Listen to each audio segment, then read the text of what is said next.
Good evening, ladies and gentlemen, and welcome to another episode of America in Black and White, where we discuss the issues of the underserved and the LGBTQ communities and how to solve them.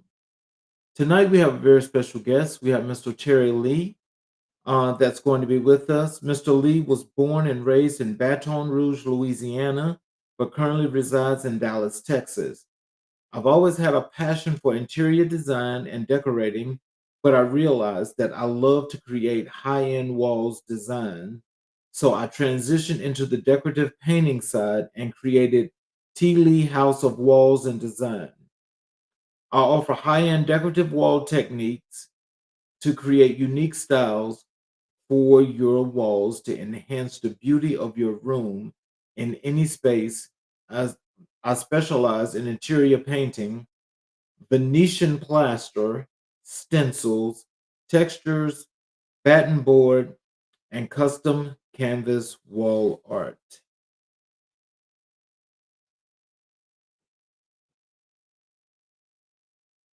Okay, like Mr. Lee is having some difficulties.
Mr. Hey, Lee? can you hear me?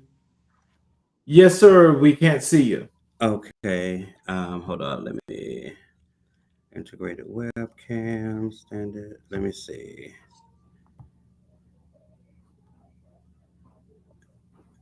Video. What about now? No, sir. It's just pitch black.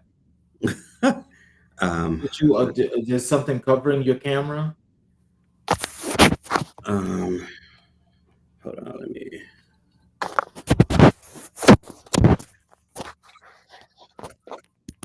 Okay, there. There you go. Okay. I'm so sorry about that. Can you see me? Yes, we see I you. apologize about the darkness, the dimness. Is there anything else you'd like to add to your bio that I just read? No, you actually you summed it up. And I appreciate that, and thank you for having me on your show. Yes, sir, not a problem.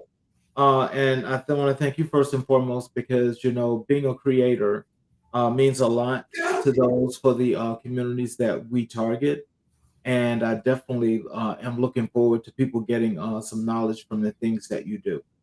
Okay, perfect. So can you start out by telling us what inspired you to pursue a career in decorative painting? So, as my bio states, I've always had a passion for it, but never really acted on it. When I had my apartments when I was a kid, or when I moved into my house, I've always liked to put colors together, mix textures, from decorative pillows, and just mixing patterns and those kind of things. So, but never really acted on it when my friends would come over to my home, my family, and they're like, "Oh my God, you have such a great place. Your place is beautiful. Did you hire an interior designer?" And I'm like, "No, I did everything myself." But what really sparked it was um, I wound up losing my job, my good job, as people say, and good corporate job. And once I lost that job, I said, you know what? Of course, I was looking for another job, but I said, you know what? I don't ever want to be in a situation, like I was in, because I didn't have a plan. Once I was let go, I did not have a plan. I thought that my that job would be my retirement plan. I didn't have time to do anything else, also except work. Come home.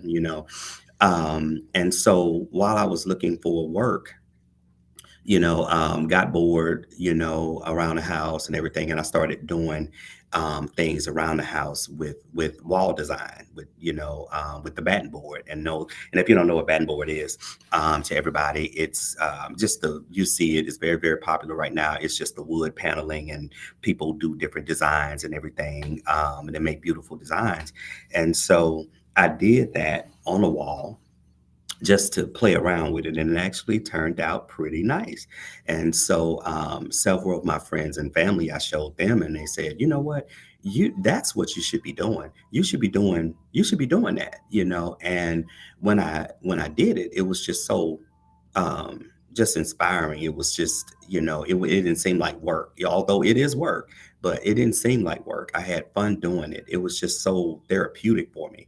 And with all that being said, that's when I launched my decorative painting business, Tealy House of Walls and Design. So I wanted to take it a step further, not just do batten board. I wanted to do different things. I wanted to do textures, because I told you earlier I love to play around with textures and mix patterns and those kind of things. And so I wanted to do something different, something where you don't see a whole lot of people that they don't have those kind of things that I do. And so I actually stumbled on social media, and I swear when you're talking, these phones, they're listening to everything what you're saying. And so something popped up, on my Instagram feed, and it was a lady. Her name is Toby Sanders. She's actually a decorative painter in Atlanta, Mhm. and I loved the things that she did. She did like the texture. She did like it's a pretty cool crocodile pattern. You know, it's like glass beads where it looks like glass is on your walls, diamonds is on your walls, different things like that. So I was like, okay, that's pretty cool. Let me check this lady out. So I started looking at her stuff and everything, and so I was very impressed, and come to find out she offered classes. So with me being unemployed, and this is where, you just got to step out there. When you're, even if you're in a bad situation, you don't know what's going to happen. Sometimes you just got to, step out there, invest in yourself. And I struggled with that or whatever. And a lot of people do, especially people of color. We don't take the time, we don't invest in ourselves. We invest in everybody else but ourselves. Mhm. So I tapped into my 401k, and her class was it was pretty costly. It was up there, but I wound up taking her class. I flew to Atlanta, and took her class, and that's when I started, like really, honing in and being very very creative with the couple of the techniques that she showed me and she trained me on, and then I added my spin to it, and so that's how it came about, and that's what I'm doing now. Oh, wow. So just in that whole process, like, when you started to do, the decorative walls where you're doing the painting and so forth, were you like just doing walls just to see the work that you could do? Or were you also out there looking to get clients and see how you could build and expand on what you were doing? Actually, both. I initially, because I knew I wanted to make it a business, so I definitely started just doing walls, for people, because when people paying their money, you got to know what you're doing, you know. And so I didn't want to just, although I was trained on these cool techniques, I still didn't do it on the wall. So what I would do, I would actually practice on my walls, Mhm. and they came out very nicely, very nicely, beautiful. And I was like, you know what? Okay, now I can go out, and tap into the community and tell people, hey, this is what I do, at this cost or whatever. That's one thing that you don't do whenever you're, especially something like that. You don't want to experiment on someone else's property. You want to make sure that you got it down first, and when you do that,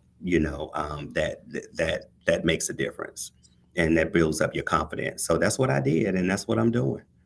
Oh, wow. See, that's a lot of good stuff, and, I'm really proud and happy that you're actually taking strides, because 'cause I'm sure 25 is gonna be a big year for you. Oh, I'm speaking that in existence. Thank you. I received that. Can you describe your artistic style and how it was evolved over the years? So my artistic style, it actually is more. Um, I love contemporary stuff. It's just how, just pushing the envelope with contemporary. A lot of things, you do push the envelope on contemporary, and I just love that design style. But the good thing about design styles, you're able to add others as well, like, modern, contemporary modern. You can actually mix traditional, with contemporary as well. It's like you can do so much. And that's what I love about what I do. You can mix all kind of stuff together. So when that, how I started and really realized what I like, I didn't, when I was younger, I just knew I liked nice things, you know. I didn't pay attention to the different styles and, traditional versus modern, or contemporary, or, that kind of thing, or minimalist. I didn't pay attention to those things. I just liked what I liked. And it just happened to turn out really nicely. Wow. Well, you know something, I don't think that's just by chance. That's because you knew exactly what it was that you wanted to do and how you wanted to do it. Hmm. And it's Hmm. just up to anybody else that sees it, how do they accept it? Yeah. Um, what are some of the most memorable projects you've worked on? So far, it's actually two of them. I love how I was pulled in was, doing this crocodile style um, pattern. That's what I saw when my mentor, I saw hers, and so I actually did that, and it came out very nicely. The client loved it, and actually with that, I actually got like two more jobs from that client when they, once I was finished with the wall. And when you do different things like that, a lot of times when people are not used to faux design and um, faux decorating and those kind of things, and I'll explain that in a minute. They're taking a chance on you is something that they're not familiar with, and so a lot of times they will be a little skeptical or have that slight fear, and it's up to you to show them, and show them, hey, look, I'm good. I know what I'm doing. I'm gonna make sure that your walls are taken care of properly. So yeah, and so So, also, faux design is pretty much taking something that's expensive, an expensive technique, such as, for example, like marble. Marble is very can be very expensive. You can take that, and I can use different products, and I can put that on a wall and make it look like marble. so, um, and just in that whole process, especially thinking about with the marble and so forth, have you started using that in your designs, or is that something that you just playing around with? No, I actually, I was trained on that. So I put all of those things in my designs. Even like I said, the crocodile pattern, it looks just like crocodile skin, A lot of times if any kind of snake skin or crocodile skin or whatever, a lot of those things can be very expensive. But I can put it on the wall and make it look like $1 million and make it look like it's actual skin or leather on your wall. Wow. Now, see that in itself. Now, I would love to see something like that because that's got to be very unique, but got to Hmm. be very stylish and chic. Hmm. And it really is. So, how do you approach a new painting project from concept to completion? So whenever a lot of times, clients, they'll reach out to me via social media. They've seen some of the things that I've done on social media, or something like that, and so they'll pretty much have an idea in their mind of what they want. So or I've done also where people just want a wall painted, and so when the wall I'll accept the consultation. I'll book every client, to get a consultation. So when I do a consultation for a client, they might want that wall like a plain, gold wall or maybe a navy wall done. And I will show them. I have sample pieces that I show my clients, every client. And chances are, before that consultation is over, by the end of that consultation, they're going to pick one of my designs. Okay. And that's when I do that, and we do pricing and all of that stuff or whatever. But yeah.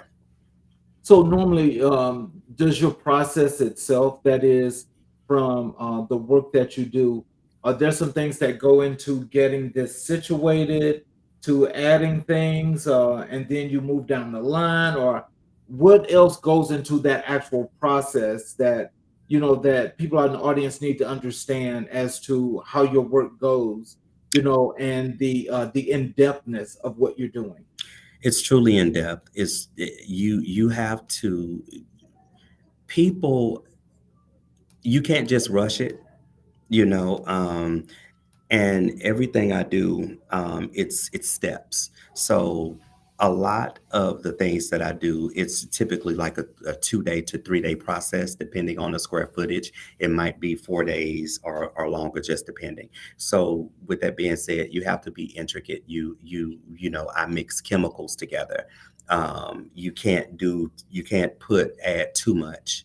You can't add too little. It has to be like that just right mixture. If it's not, then it's not going to come out correctly. So and then it has to fully dry, 24 hours. Then I move to the next step, and I have to get that mixture, together. And it can't be too much. Like I said, it can't be too little. It has to be just right. And it's just with experience. You literally, when I first started, I had to literally like measure things. And sometimes I still do, but if I'm doing something for a long time, I already know, okay, well, this mixture, this is what I know how to do. But you have to mix it right. Yeah. And it's a So, lot of stuff that goes into, it's no rush or anything. But go ahead, I'm sorry. because that's a great lead in for my next question, which is, what techniques or materials do you prefer to use in your decorative painting? Definitely, what's called a trial.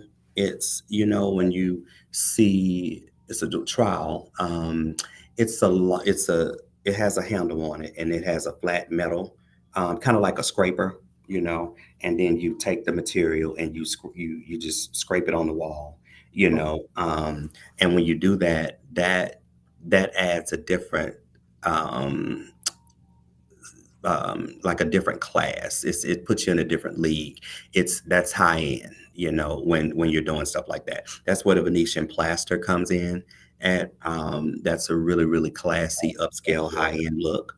But a lot of the techniques I use my trial to get the wow. look that I'm So looking you for. and so you use plaster as well. Mhm. So basically, how does that go? Is that like something that's like a binder, or do you put it on the wall and you paint it? How does that work? So it can work in many ways. It's really more of a you're mixing. A lot of the plasters, you have to mix and get the desired color that you want. Some of them are already pre-mixed, but you have to look at it. When you get it pre-mixed, you might have to water it down a little bit because sometimes it can be extremely too thick. And if it's too thick, then it's not going to come out right on the wall and it'll be difficult to work with. And so you have to get that right mixture. And when you get that right mixture, everything is easy and it flows a lot better. Wow. So how do you stay motivated and inspired in your artistic work? Um, I stay motivated when I see the finished product of each job. They come out beautifully. It's really really nice and beautiful. A lot of the things that I've done, actually everything that I've done so far. And so when my clients, um, they tell me, and I see their faces when I do the big reveal, and I see their faces, and that motivates me. And then also it typically always works like this where I'll do one person and then that person will refer someone else or someone will go come and visit their home and then they'll say, oh, who did that wall? Oh my God, that wall is beautiful. And then they'll give them my information and that keeps me busy. And I also offer a referral bonus to my clients as well. I offer a $200 referral bonus. So if you um, refer a client to me and they say, hey, Roger sent me or whatever, Roger's going to get $200 after the job is done and after they have paid. Mhm. Yeah, No coins go out till they come in. right, right. Uh, can you share a challenging project you've worked on and how you overcame the obstacle? Very first job, my cousin, she lives in Houston. I actually drove down to Houston from Dallas to do a batten board wall for her. I believe it or not, I never liked painting Mhm. until I started doing decorative painting. It's totally Okay. different, you know. But just plain painting, I never did. So here in the Texas area, they have it's a like their walls. They're not flat walls like Atlanta, where you at or whatever. Their walls are flat. Well, Texas, they have it's a texture that they have on their walls, like an orange peel texture that they Mhm. have on the walls, and sometimes it's very thick. So with Is that that being, like I'm sorry, but you said is that like a Spanish kinda like, um, feature of some sort? mm, mm-mm. Oh, okay. It's just I don't know why certain areas do it. But they have this texture on all the walls here, and so with that being said, you have to paint a little different. You have to paint differently than you paint when you're painting on a wall with no texture, you know? Mhm. So, being that her walls had texture, um, and it was my very first project, I did it going in green, and I'm so appreciated that I'm appreciative of her because she gave me a chance. I did the batten board, but the edges they bled into it wasn't straight lines on the edging part. That bled over onto like the other parts of the walls because I didn't know how to tape, correctly. I didn't know how to take the tape off. I knew how to paint. The product looked good in Mhm. regards to the design, but doing those finishing touches, making sure those lines are completely edged and laid out properly. I had to really really work at that and get that skill down. So thank God my cousin, she understood, and I wound up getting it corrected, but it took a little while, and so now I was really appreciative of that experience. And so that was a very very stressful moment for me because I wanted to do a great job for her.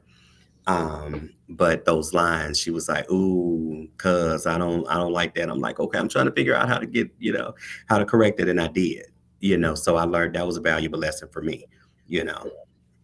Oh, wow. So, have you ever had difficulties with any of your other projects, that you had to work a little extra like that? Mm-mm, no, sir. When you learn the foundation of painting and little tips and tricks and different things you can do, I hadn't had any issues. And if now I've had little things that have come up, but because of my knowledge on on painting and different things like that, I know how to correct those issues. You know, and the decorative painting and faux design, that's actually a little harder and more intricate than regular painting. Just getting if you just getting the color on the wall, that's very easy. That's extremely easy for me now because everything else that I do, it's steps involved. You have to mix certain things, like I said earlier, correctly to get the desired look that you'll see on my post and Instagram page and Facebook, postings and stuff. So, how do you balance creativity with the technical aspects of decorative painting? It just flows for me. It's not.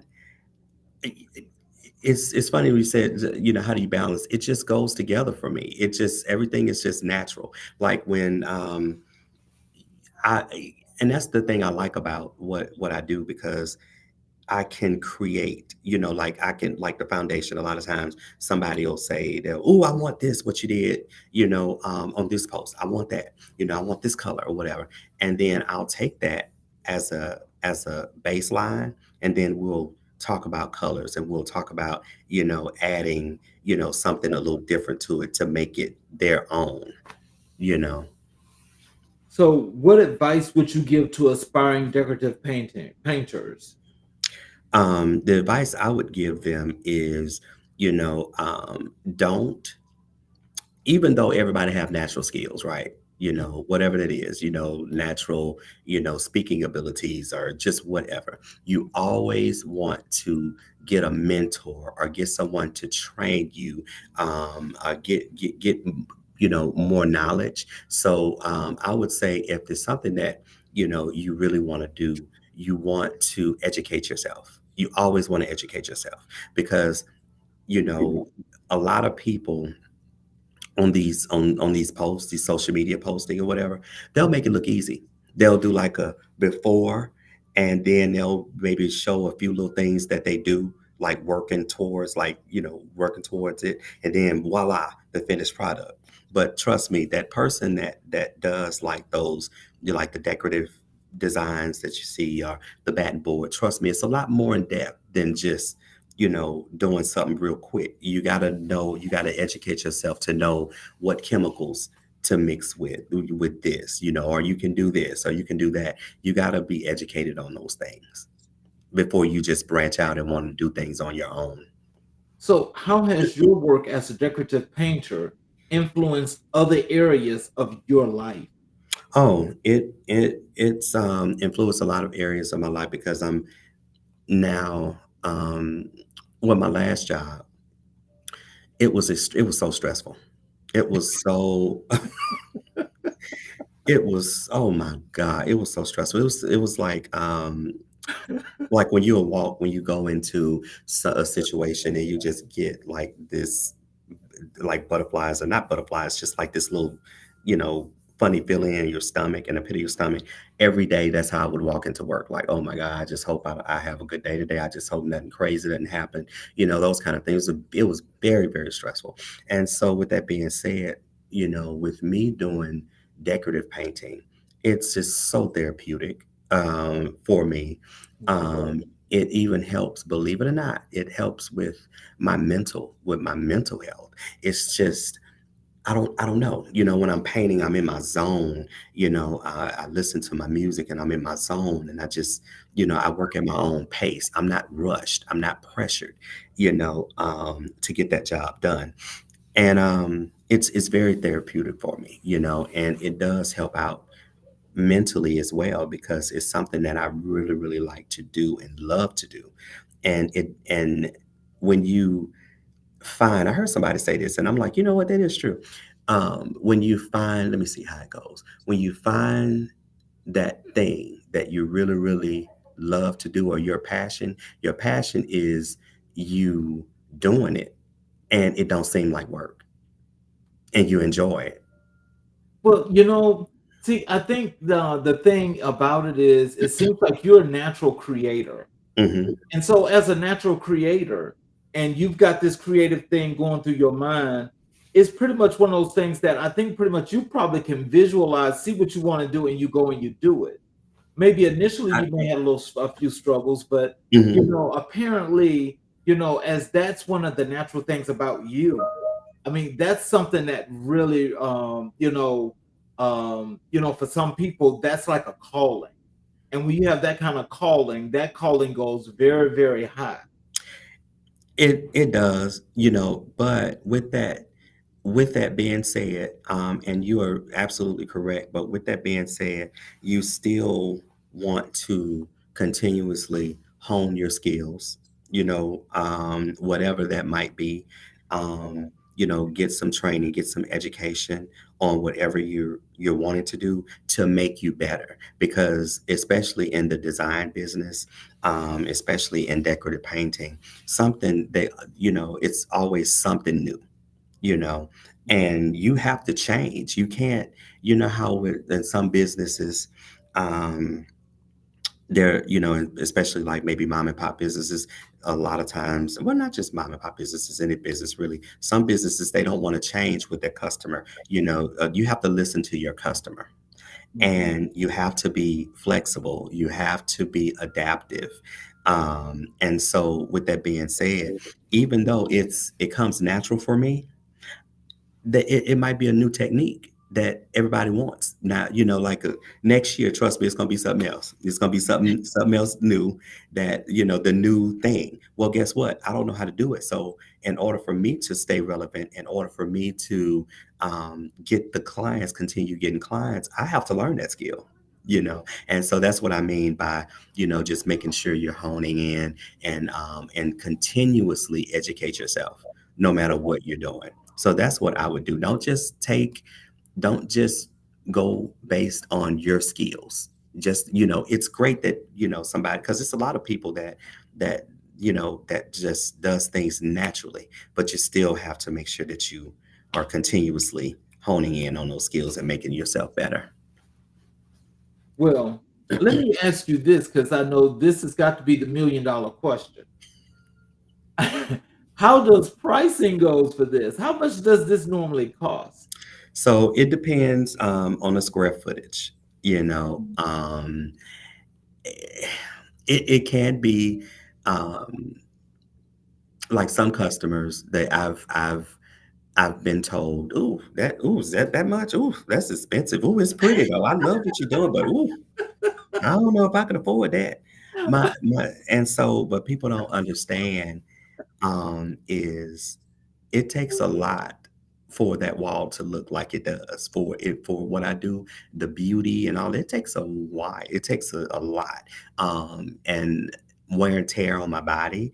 Um, lifting different heavy things, and it's a lot. So with pricing, it's definitely based on the square footage.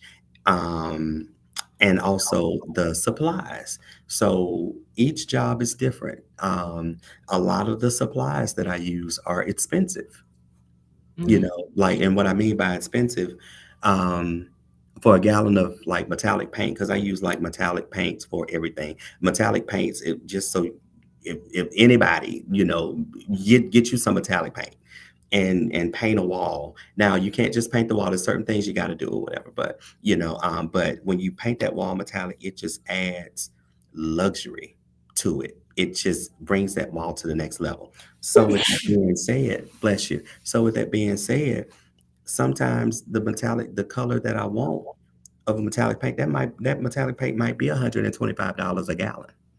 You Right, know, right. and so people would be like, "I spent $25 on a gallon of paint." Well, no, it's a different kind of paint, and some of the supplies that I use, it can be $150 for a gallon of it, So which with that being said, I have to charge accordingly, you Right. know. Yeah, so it can be a little, it can be a little costly, but the thing is, if it's something that you want and truly desire, you're gonna pay for it. Yes, sir. I Almost mean, definitely. yeah, you're gonna find a way to get it, and that's on that end. But at the same time, with the wear and tear, and it's really hard work. It's not hard for me, but I love it. But it can be depending on the project, can be hard work. So I have to be compensated for my labor as well. Almost definitely. Look, let me tell you, when it goes into when you talk about production, you're talking about creating, like doing the things that you do. Right. Um, I think what most of us would know is that when we go into situations like that, we know that we can't think that this is like one of those quick little things like you can go and pick up out the $5 and $10 store. We know that Hmm. that's not going to happen. Um, but let's pivot to your involvement in mental health. Okay. Can you tell us what motivated you to get involved in mental health advocacy? Um, what motivated me was what I went through. You know, I was when I lost my job, I was devastated. You know, I didn't know I didn't have a plan. Like I said earlier, I didn't know what to do. I didn't have the tools to I just couldn't even think right. I'm like, what am I gonna do? Because these bills, because you know how it goes, even though you might not have no money coming in, but them bills gonna continue coming no matter what. So you gotta figure out what you the bills don't stop. So so I had to, you know, pretty much, I started thinking, I was just thinking about, how can I get out of this funk? Because I was in a funk, for a while. Um, and I wound up finding a therapist, to help me navigate through a lot of the things that I was feeling.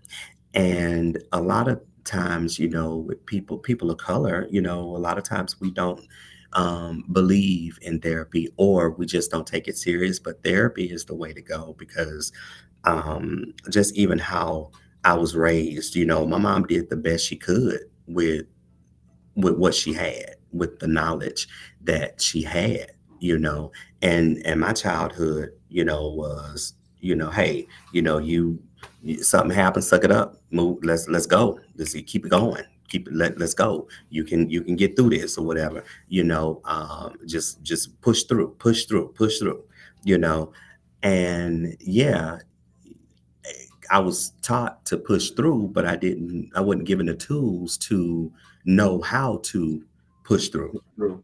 and just talking to someone and giving and allowing them, and you have to be open with therapy too. You can't go in, what you already know what's going on. No, you have to be vulnerable, and not just be vulnerable. You have to do the work, you know, because, my therapist, I mean, she'll give me some homework, and you have to um, be able to understand and navigate through those things. But therapy helped me tremendously, because I wasn't really talking to anybody, about certain things. And, it's really bad to, I was really taught not I was taught unofficially to like hold things in. You don't want nobody, you don't know everybody, you don't want everybody to know your business. You know, You don't want to be weak. you don't want to be weak, you don't want to look weak, and you don't want nobody in your business. My mom would always say, "Don't you take, don't be talking about, you keep that to yourself. You don't want everybody to know your business."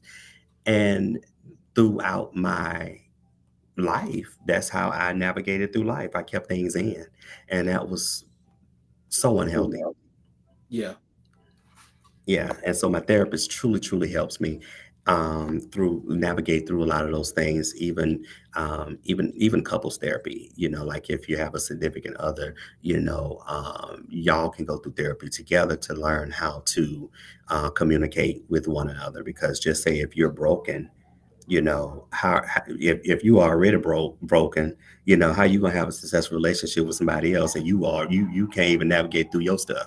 Now you Mm. got a whole person you got to deal with, here, and you got to, work together on some things, so therapy is very, very, very important.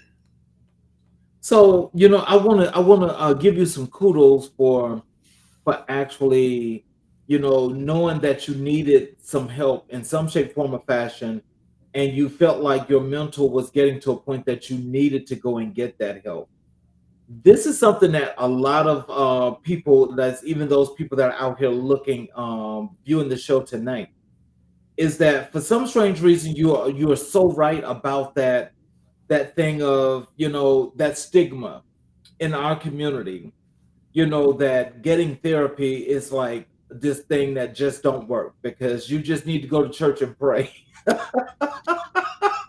I've heard that. So just all you need is prayer. Just pray and go look and go pray and go to bed. You know, I've heard it all.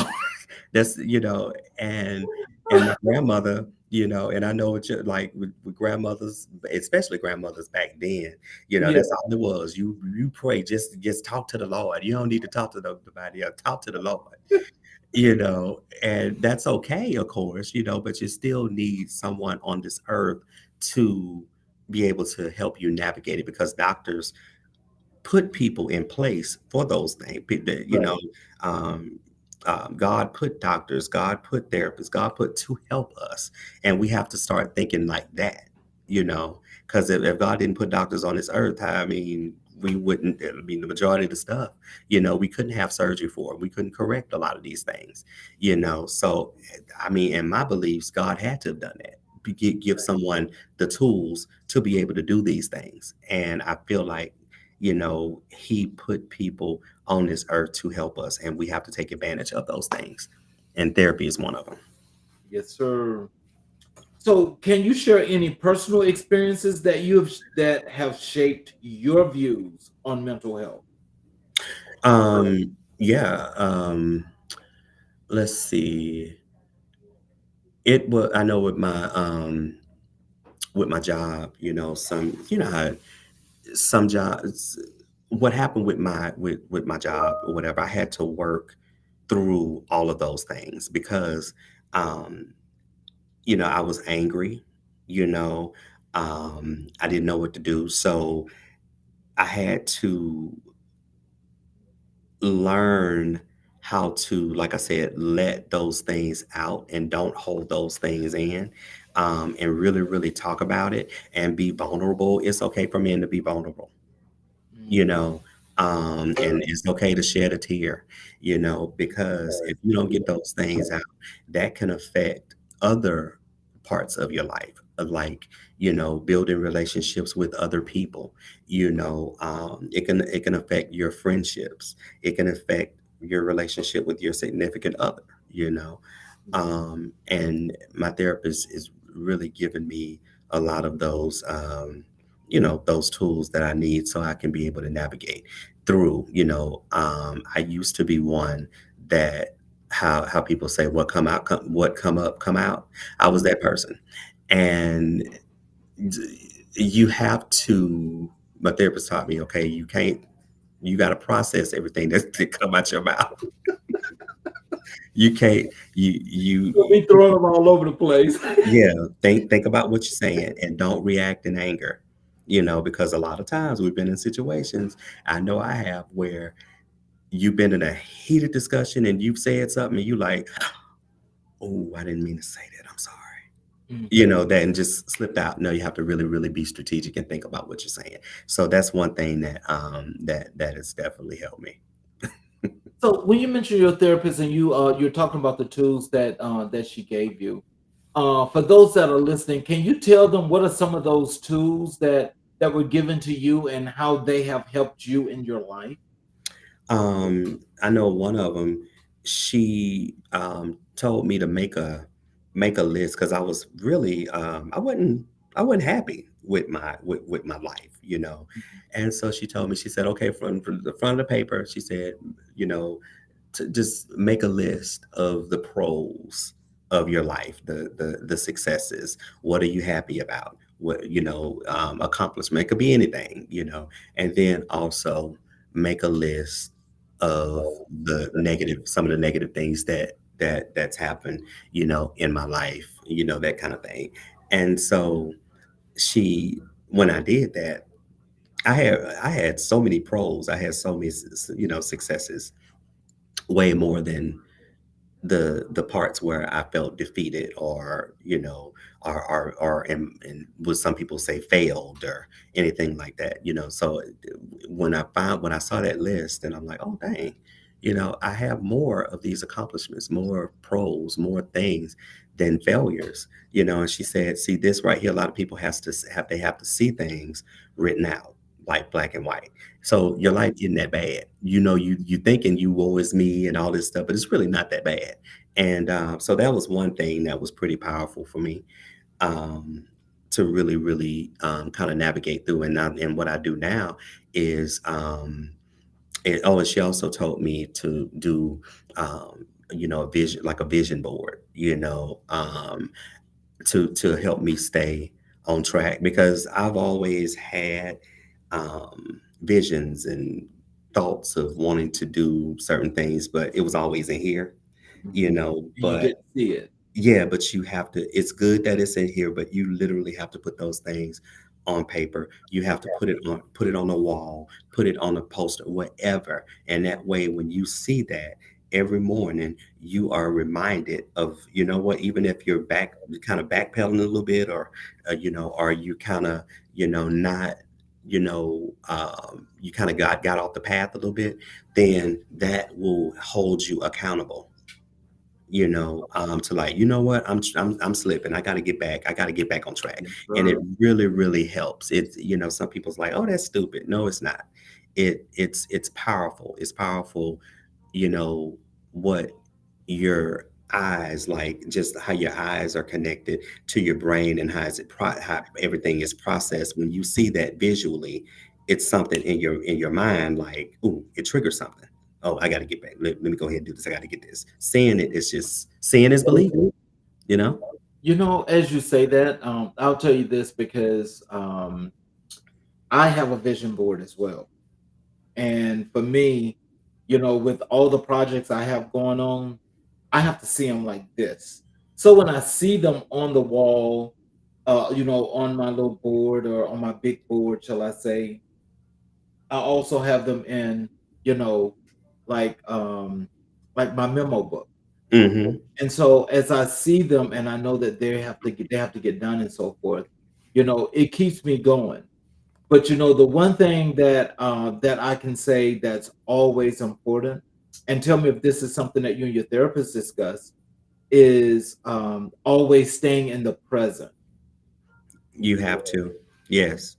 Yeah, we've discussed it. You have to, and that's one thing that, I struggled with as well, because in my career, I've always, I never really, and I've had some really good successes in my life, but I never stayed in the present enough to enjoy them, because I'm like, okay, yeah, I accomplished that. This is great. I'm happy for myself. Okay, now I'm moving to the next thing. Now I got to accomplish this. Now I got to. No, you have to, um, give yourself time to enjoy those moments and celebrate your wins. I wouldn't celebrate my wins. Or I'd be like, oh yeah, I'm happy for myself. Yay, yay. Okay, so now what's the next thing? And no, you have to, like, celebrate your wins. Go out with some friends. You know, yeah, celebrate them. You have to make a big deal out of it. Um, and there's nothing wrong with patting yourself on the back and sending kudos to yourself, and, bragging on yourself. There's nothing wrong with that. So that you have to stay in the present and celebrate those wins. How do you incorporate mental health awareness into your art?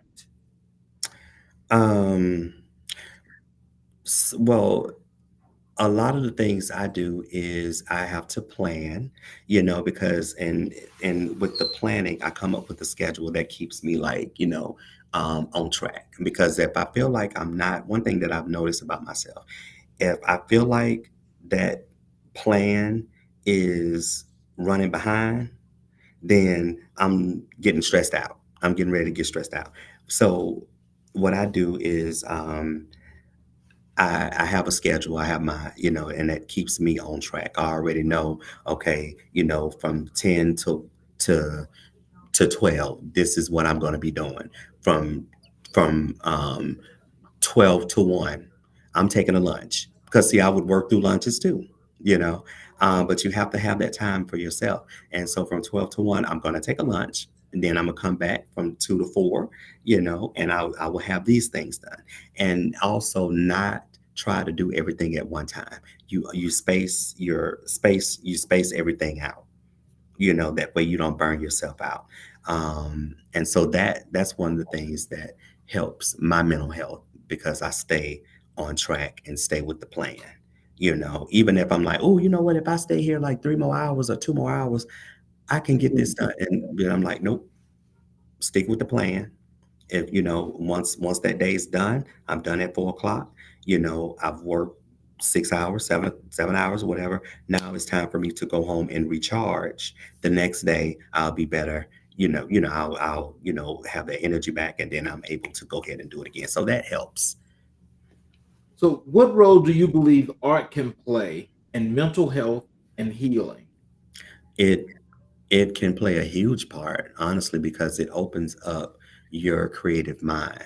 Um, Even with um, studying, like with kids, even with people being focused. If you have like clutter everywhere, like if your office is not, like neat and organized, a lot of times, people tend to not be as focused as they should.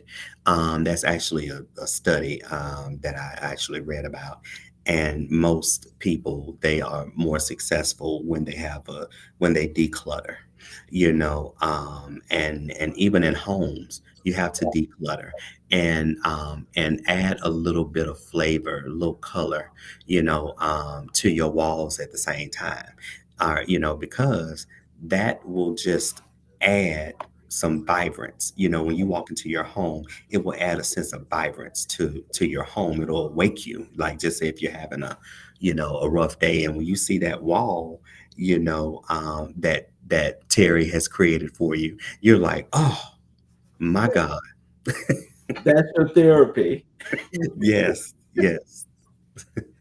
Have you collaborated with any mental health organizations or initiatives?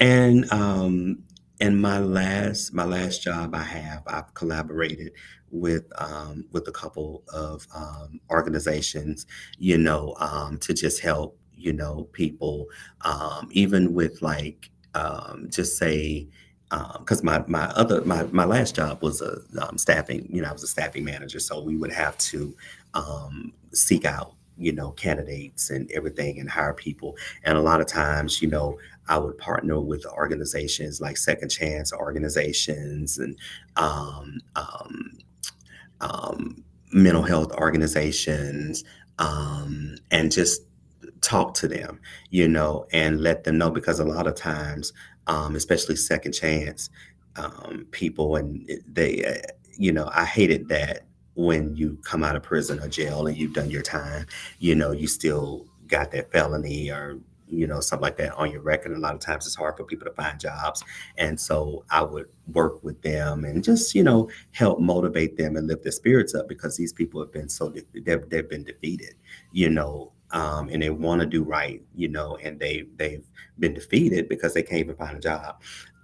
So now what I do is, that was something that I used to do, like I said, in the past. But now what I do is every year, like towards the end of the year, I'll get like maybe two people that like maybe people who suffer with either mental illness, or maybe people singles, moms with, and they're the single family households, that kind of thing. And I would give them a wall, and it would be like um, their present, their Christmas present, especially if they have like, a few kids, because a lot of times that will allow creativity to come out for those kids, That's so. such a that's a wonderful thing to do.